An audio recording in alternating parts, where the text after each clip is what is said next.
But cool. Hey, thanks, man. Eddie? Yeah, it's recording. Okay, Okay. go. All right, so my name is Katrina.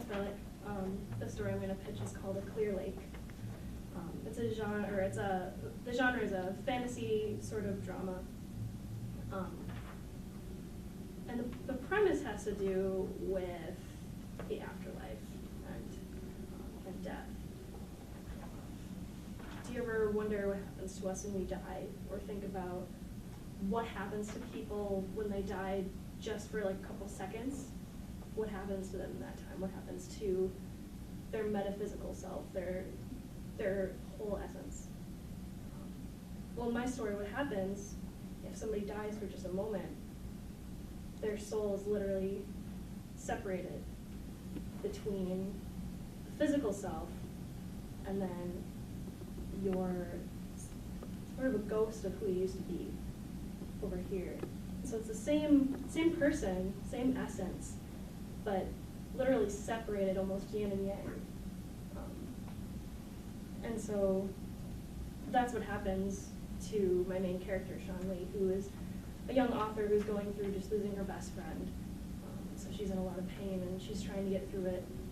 And one night, after coming home back to live with her grandmother in her hometown, it's just this small town full of pine trees and nice, good people. She just can't take it anymore, and she goes out to the lake where she used to swim with her friend every summer when they were back in high school, and she's drinking, and she's just angry at the world, and she ends up slipping on a rock near the lake and hitting her head and falling in, and she drowns and she dies.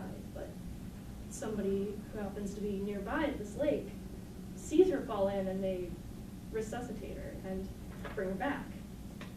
Well, in that moment, the split happens. This piece of her, this person that she used to be, is left behind and literally manifests itself as a ghost. It is her, but it's who she used to be.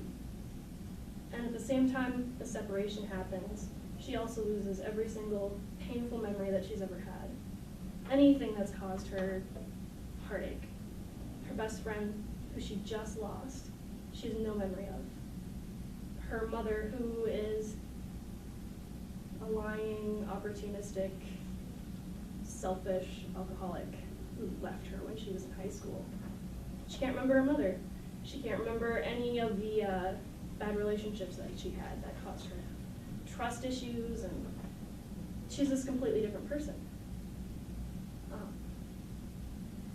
So she's going through her life without any points of reference, and she doesn't know really who she is anymore. And she keeps seeing herself